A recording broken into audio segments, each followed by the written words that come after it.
Center for Spiritual Living Morristown. That was Peter Mayer and the song Heavenly Child, just a part of it. So Merry Christmas, everybody. Whatever it is that you celebrate, there's much to celebrate right now because we've just entered the season of winter, so the nights will be shorter, and many people are celebrating many different holidays, which we'll talk about today. So I'm Frankie Timmers, and I'm the spiritual director here at Center for Spiritual Living, and I'm so glad that we're able to meet in person and that we are online, And so all of those of you that are online, a happy holiday season. Trust you're warm and safe no matter where you are. And so we celebrate this idea that it's the rebirth of the Christ consciousness. And because we are a metaphysical teaching, today we look at the metaphysics of the Christmas story. So for those of you that are here the first time or online the first time, check out our website. There's all kinds of things happening and there's all kinds of information. And if you're on YouTube or on Facebook or on Twitter or wherever else, say hello, give us a thumbs up or down, ask questions, make comments, say hello to each other. Because together, right now, we are a form of spiritual community that will never happen again because it's unique and different each time we meet. I want you to know that at our center, we celebrate the presence of spirit in each and every one of us. So we start this morning with our Namaste practice, which today we call the Christ consciousness practice. Because when we say Namaste in Sanskrit means the divinity in me greets the divinity in you. So today it's the Christ consciousness in me greets the Christ consciousness in you. So just greet each other.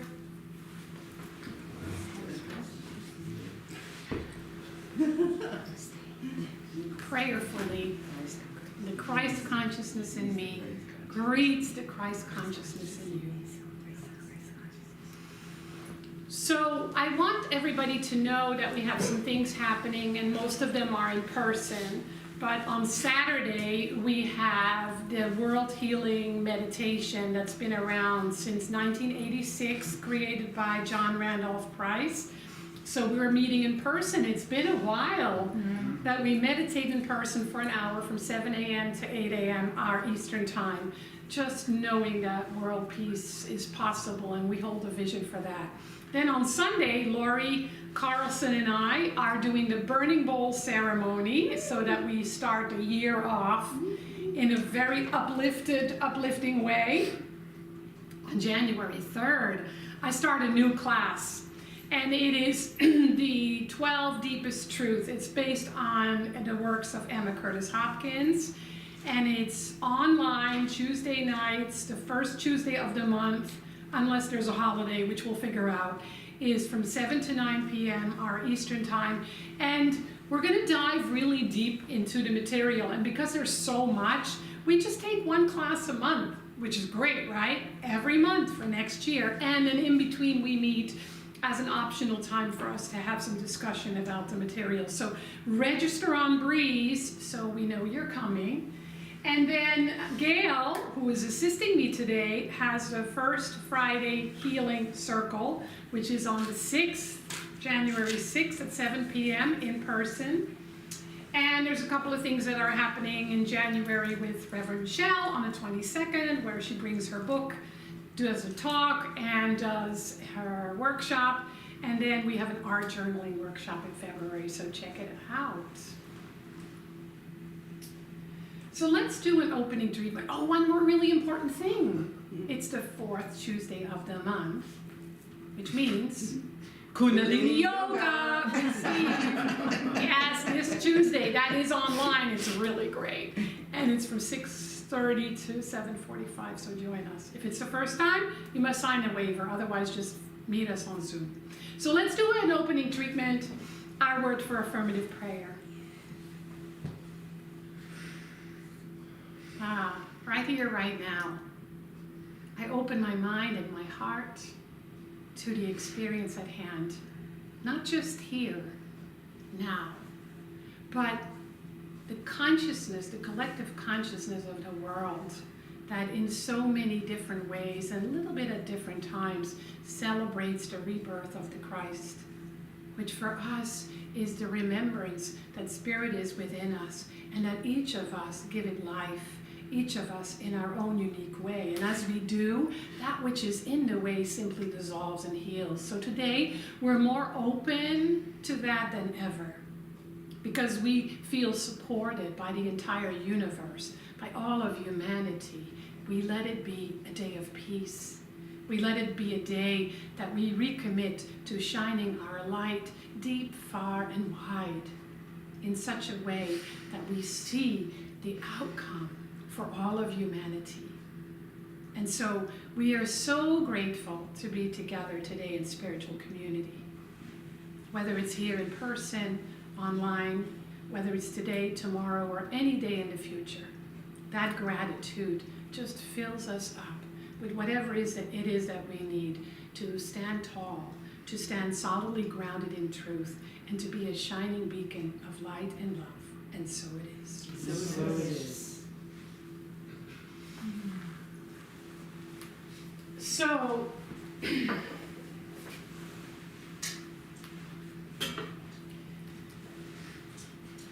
I'm really blessed to do this with Gail today, because not only am I talking about this idea of the metaphysical meaning of the Christmas story, but the essence of it is really the birth of the Christ. And Christ was not Jesus' last name. Christ just meant anointed. It's the Christ in each of it and every one of us that we talk about when we talk about spirit within us. And so Gail, after some music, will share with you some ideas about the Christ consciousness, how to be more awake to it, the fact that it's within, how to live it, and then to give us a guided meditation experience. And so, I don't know, but I can feel it. I can really feel something's happening in the world. Do you feel it? Yeah. Do you see it? Yeah. I mean, when I'm out, I see it everywhere. I see it in the colors of the poinsettias. I see it in the lights of the decorations. I see it in the Christmas trees behind the windows. I see it in the wreaths that are lighting up. I see it in the Rudolph nose on top of a car. And the antlers, right? I love that. Where some people decorate their cars. It's so adorable.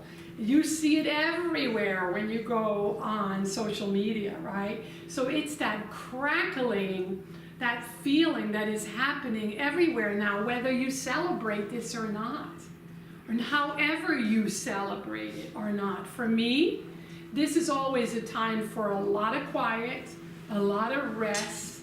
I kind of do the opposite. I don't shop a lot, I don't gift a lot, I don't gift wrap a lot. This year we didn't even decorate. I have some lights in my favorite room where I do my study and my reading and my meditation. And that makes it magic. Lighting a candle makes it magical for me.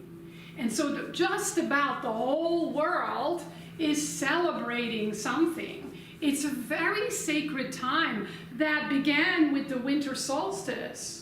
That existed before there were any religious holidays, right? It was like the pagans saying, oh my God, the world is coming to an end.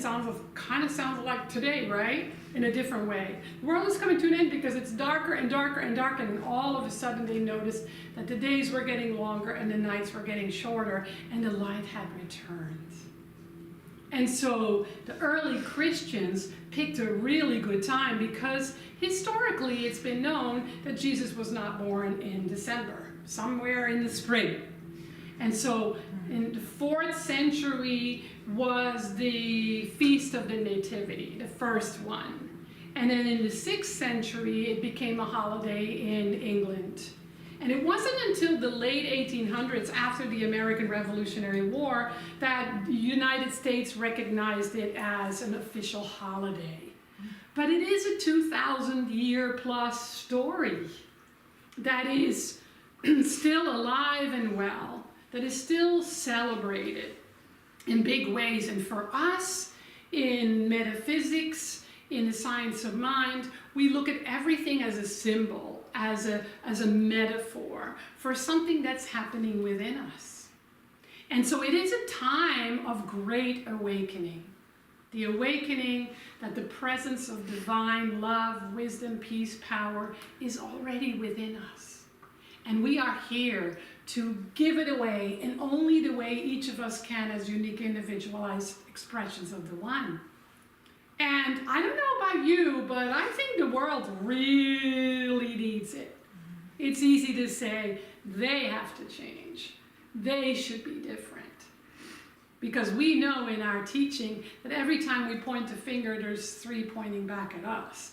And so there's this idea that, oh, it begins within me. So how can I be more loving? How can I be lighter? How can I be more wise? How can I be more generous? How can I be more peaceful? And so that's the remembrance that we celebrate around on Christmas. When at the same time, other religions have their celebrations of light. The Hindus celebrate Diwali. And then the Buddhists have Bodhi Day a little earlier. There was Saturnalia before there was Christmas. There's Hanukkah. And then there's the Yuletide in the Scandinavian countries. La Posadas, mostly in the Latin countries. Soyal is a holiday of the Zuni and the Hopi tribes about the return of the light. And so the story of the Nativity is in a way connected to all that. Rebirth, renewal, a new beginning, new life. So the question for each and every one of us is, what wants to be lived that is not yet lived by means of me, that's connected to the sacred and to my sacred self? And so in the blurb that we sent out, I added an image that was created by my colleague, Dr. Dennis Merritt-Jones, and it talks about the 3 dimensions of Christmas. The first dimension being the externalization of the light. That's why we have Christmas as a holiday. The second one is the celebration of Jesus Christ and his birth, that the light of the world is born. The third one is the internalization of the light, which is that the mystical Christ consciousness coming alive once again within us. And so the story is a story of healing and transformation and our own soul's evolution, which means that if we're struggling, celebrate that struggle.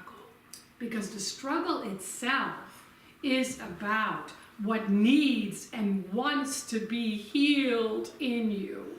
What needs and wants to be reborn.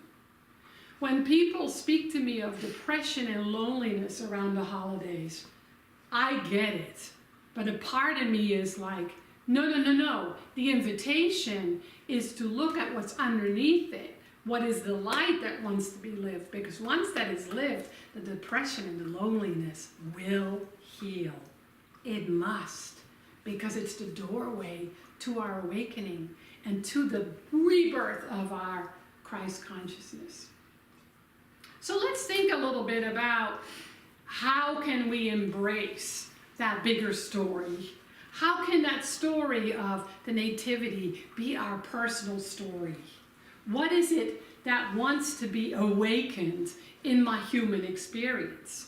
And the beauty is that all that happens in spiritual community, right? If we're on a spiritual path and we take classes and we come together and we meditate together and we pray together and we commune together, something happens. People say to me all the time, I haven't been a while and I have kind of fallen back. I need to come back to just remember. Same thing as people say about when they haven't taken classes for a while, right? Oh, I need to kind of get back into that. Because when I was in class or when I was coming regularly, I was doing great, right? And so in our teaching, we say the inner is the outer and the outer is the inner, and they're all connected. So when we look at the Nativity, what it represents is this idea of it's happening within us. How many of you put up a Christmas tree and have a manger? Have a nativity scene? How many of you? Nobody? Okay, so close your eyes. How many of you had a Christmas tree and a nativity scene when you were younger? Oh, yeah. Yeah, so I want you to, and for those of you that aren't raised with Christmas, imagine it, because you see it everywhere, right? So imagine the nativity scene. And imagine the manger and the shepherds and the sheep and the magi and Mary and Joseph and the baby. Just imagine seeing that. When we imagine it, you can open your eyes now. We imagine it as being somewhere out there, right? We've seen it somewhere, it's on a card, it's on TV, it's in a movie, it's on a painting. Well, today the invitation is to know that that is inside of you. It lives inside of you. And so let's take a look at that. I want to light a candle for each one because they all are powerful representation of what's already within us. First, we have Mary. Mary is Jesus' mother, right? She's married to Joseph, right? Well, there is a Mary inside of each and every one of us. What do you think Mary represents? Anybody? The feminine. Yeah. Mary represents the feminine, the intuitive, the internal wisdom, the soul, our spirit. And what do you think Joseph represents? Masculine. The masculine. So here's Joseph representing the masculine within us. Not talking about male and female. Within all of us, there's a masculine and a feminine. When they're out of balance, it shows up in our lives, whether it's in relationships or in our work or in our bodies, right? And then we have the inn. What happens when they got to the inn? There was no room in the inn. Yeah, the inn represents pure thought. It represents the intellect. It represents the mind. And so there was a little bit of lack of faith. And there was an invitation to keep going. And where did they end up? The manger. In the manger. So here's the inn. The inn representing the intellect. The purity of the mind. And we can't live by mind alone, right? And then there's the manger. The manger within us is the humble home. It's our humility. It's our authenticity. It's our humanness. It's the rawness of life. It represents new life. And then there's the shepherds and the sheep. The shepherds represent the idea of guidance. Shepherds are very good at leading their sheep where they need to go. We can think of sheep as the absence of fear because they are guided by the shepherds. They always just follow the shepherd. And you hardly ever see a sheep saying, I'm not going with you, I'm going that way. And the shepherd are the loving presence. They are the guides that guide us to love. And then there's the magi, the three kings. How did they get to the manger? Follow the star. They followed a star. They followed the light from the east, the wisdom of the east. And when they followed, they were overcoming the darkness. As long as they followed the light, they overcame darkness. And they brought three gifts. They brought gold, frankincense, and myrrh. The gold is a physical, representing our material possessions. The frankincense represents the secret healing power within. You know what I discovered when I was going through my healing journey is that frankincense is one of the most sacred oils. That people have literally healed by taking in frankincense. I met a woman online who had healed from brain tumor by doing 1 drop of frankincense under her tongue every day. Wow. So that's not my medical advice to anyone. But if you're curious and interested, do some study on it. I put it right on my skin when I had surgery. It was and it's such a beautiful scent, right? And so myrrh is the spiritual. So gold is the physical, frankincense the emotional, and myrrh is the spiritual that represents that inner guidance. But there's one candle not yet lit. Baby Jesus. Maybe.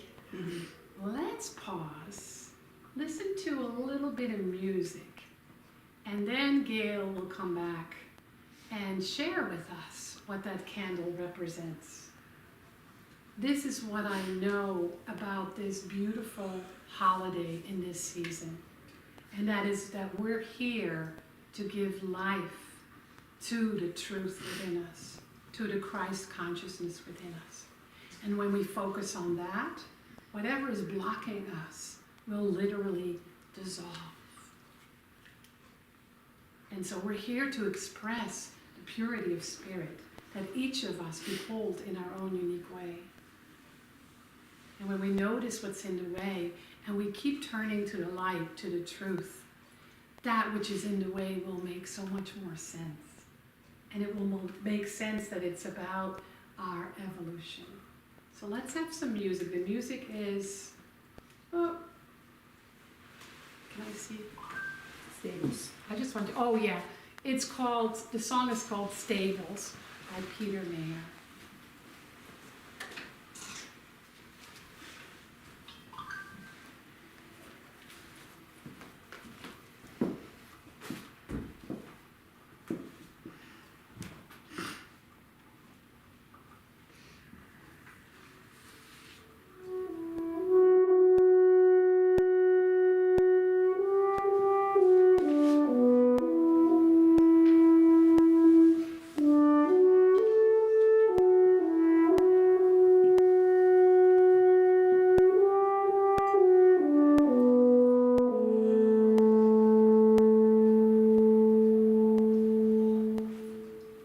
In Bethlehem a manger waits, long ago and soon too late, where hatred weary people pray, love will come and lay there, and so do countless stables stand, in hearts as harsh as desert lands, rough shelters in the wind and sand, so love will come and stay there.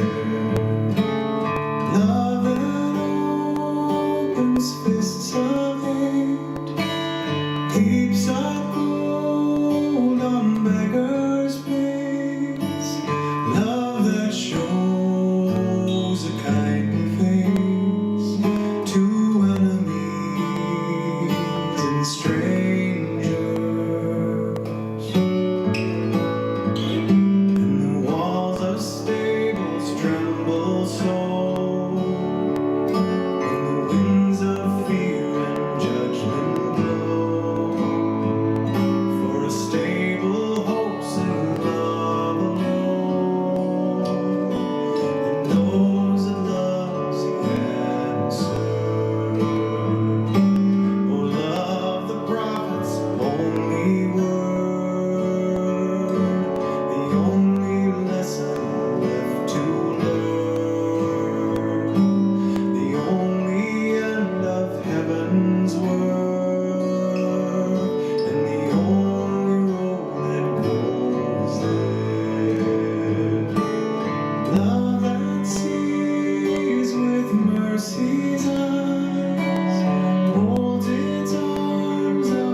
awesome song, Stables. It just evokes that whole, I was thinking about how Reverend Frankie just did the talk on the first two dimensions of Christ, of the Christ consciousness, which are the form, right?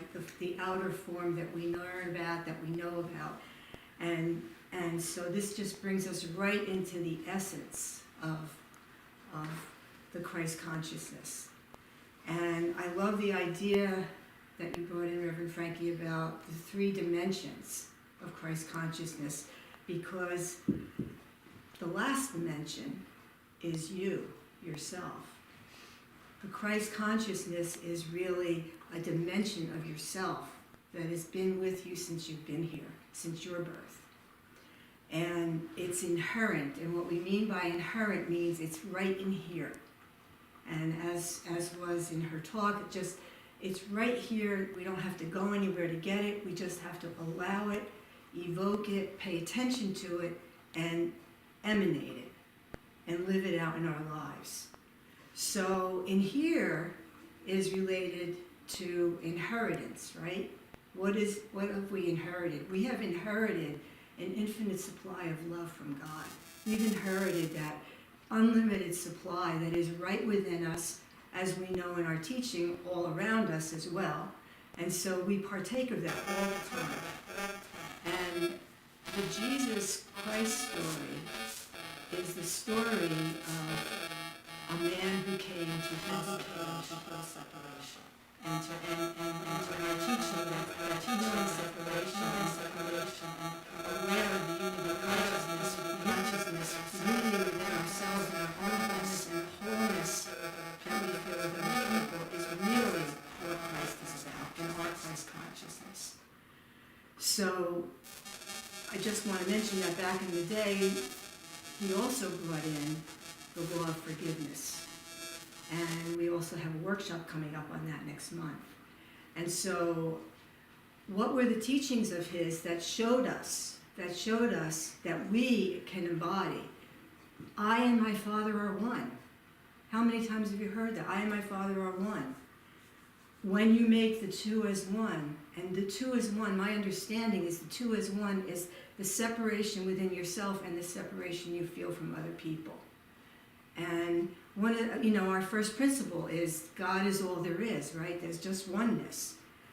And then, of course, what comes from that is, love your brother as yourself and your sister as yourself. And do unto others as you would have done to you. And so this is a powerful time to remember that.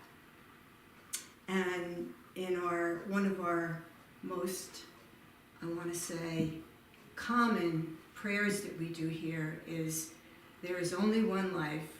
That life is God's life. That life is perfect, and that life is my life now. And that life is the life that we see all around us. So self-mastery then is the perfect use of the power of the wisdom and love that's within you. That's the Christ consciousness. And it sounds kind of heady, but really we're living it anyway. We're living it. Every day we're living it. And we actually, within us, as Reverend Frankie was talking about the manger, right? The manger where the Christ child was placed, there's a manger within your heart. And I was looking up at, what's a synonym for manger other than where you put the lamb or where you put the feed, right? So really what it is it's a holy cradle in your heart. And we're going to do a little practice with that in a moment. Because that's where your inner I am presence is. And that's where you and God are one, and you know that in your heart of hearts. And so you get to express that. So how do you know when you're expressing that, right? How do you know when you're living your Christ consciousness? And that is when you experience a sense of wholeness within yourself and with other people. You're feeling the unity. You see the divine, right? The Namaste practice. You see the divine, you feel it in yourself, and then you see it in other people. When you can see beyond the conditions of the world and have compassion, right? Reverend Frankie was talking about how do we live it? How do we live it in the world? It's through our compassion. and people don't look like us, don't talk like us, don't behave like us, and yet we are of the same. And that's the call to remembrance that we're feeling. And this is what makes Christmas, aside from all of the hoopla and everything about gift giving and everything, it's really that sense of love that is the eternal love that we're expressing. So other ways that we know that we're expressing Christ consciousness is when we're non-judgmental, when we can have compassion and acceptance, when we can be forgiving, when we honor and we behold the other, even if they don't look like us, act like us, and even if we disagree with them wholeheartedly. So it's whenever we heal the separation between ourselves and others, and you feel it, you know it, you've had that experience. It's the joy of connection, it's the joy of being with family during this, or our loved ones during this holiday. It's joy. And so in our teaching we know, Reverend Dr. Ernest Holmes spoke about the fact that we are a spiritual broadcasting system. Each one of us is a spiritual broadcasting system. That's a metaphysical fact, okay? That's not just some airy-fairy idea. You are emanating, we talk about this all the time, you're always emanating what you're being. And so being more in your Christ consciousness enables you to be the love that Jesus felt for his brothers and sisters. And even for the Romans, right? And even for the ones that persecuted him. So, how is it that we know it? We pay attention. We pay attention to ourselves. We pay attention to how we're interacting and thinking and feeling about other people. And we mindfully make a choice and an intention to live it more fully. To find ways to be the Christ consciousness. How to be more compassionate. So I'd like this to be the time where we go into a brief meditation to really focus in on what we already know so that we can live it more fully. So I invite you to close your eyes. Close your eyes. Let's take a deep breath, releasing everything that came before and being fully conscious of the breath. Feeling that life-giving inheritance that we have of the light and the life and the love of God just flow into us with each breath. And bring that breath into your heart space. And realizing that this heart space within you is the cradle of love, the manger of your heart.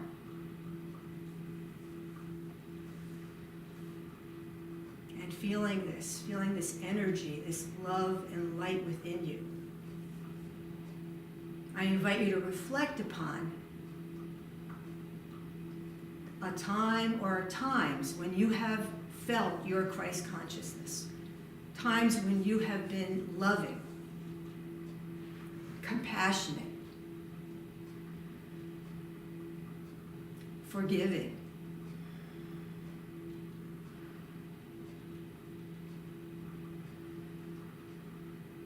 feeling in harmony with everything around you.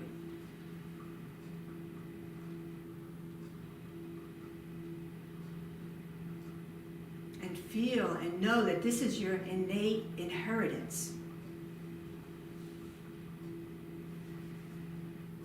This is what you are birthing every time. You are compassionate, forgiving, accepting,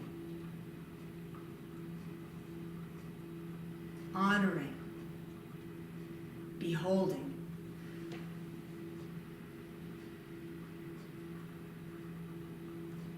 And fully allowing life to be what it is.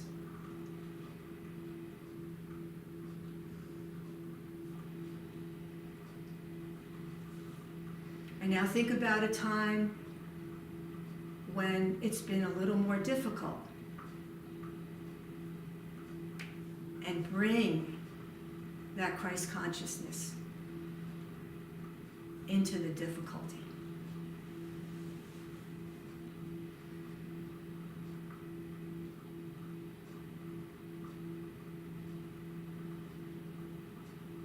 And now, think about how you can even more fully live your Christ consciousness as you go forward into your life today, tomorrow, and throughout this coming year.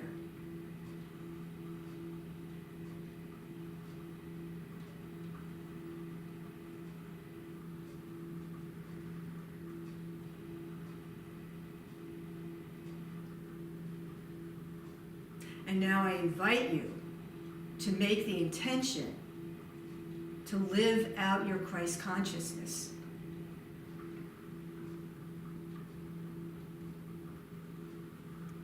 Everywhere. Knowing that you can birth this, you do birth this, every time you invoke what is already within you. For you bring forth what is already within you. And you contribute to the healing of our beloved family, human family, and planet.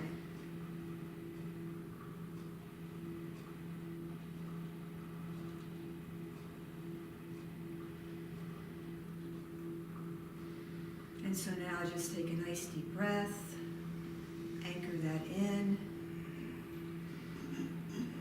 and just be in that place of allowing the Christ consciousness that you are.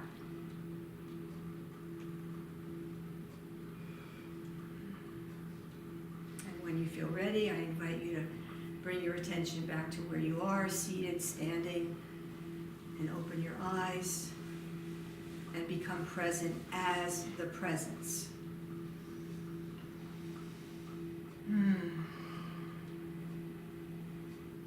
I don't know about you, but I feel better. And so, this is now the time where, having invoked the Christ consciousness, we are now lighting the candle of that, which is the inner spark of the light and the love inherently within us, our divine inheritance. So this is our time for conscious giving, our abundance, recognition of all that we have been given and all that we are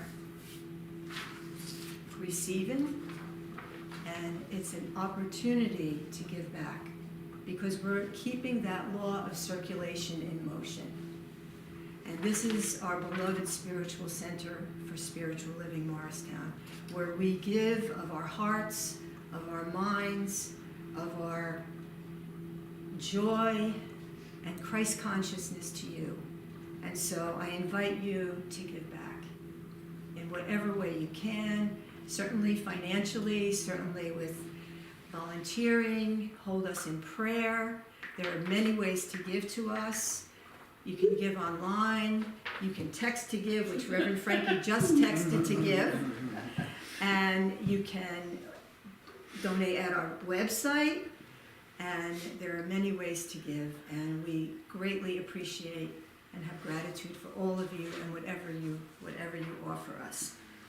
And in alignment with that, since we are closing out the year, this is when we invite you to offer us a special year-end giving. So you can make your donation in that way. People think of sharing and gift giving to family, friends, and worthy causes with their tax-deductible monetary contributions. Let's practice that law of circulation by giving to the Center for Spiritual Living Morristown, and we receive it with great joy and appreciation. So I think this about wraps it up. So I want to thank everyone for being here. I want to thank Reverend Frankie for her inspiring talk, for the music. I love the stable. Oh my God. And just know that there is this light within you, and we are now going to anchor that in more fully. So in this moment, I know that there is this divine presence that we call God, Christ consciousness, the inner light, the I am presence that is ever present within and around all life. This is what wakes us up in the morning, keeps us alive, keeps everything going and moving, expanding, and evolving. And I know that each one of us are a part of this evolving Christ consciousness. I know that there is a divine celebration happening in the hearts of each person that has been present at this service, who has heard the word, heard the message, and known that it is so self-regenerating when we express our Christ consciousness, that we take forth this inspiration, we take forth the rhythm and the tenor and the sound of joy and love into the world, creating a world that truly, truly works for everyone. And I say with deep and profound gratitude for this and for everything that is unfolding. Thank you, Mother, Father, God. I let it go. I know it is done, and so it is. So it is. Amen.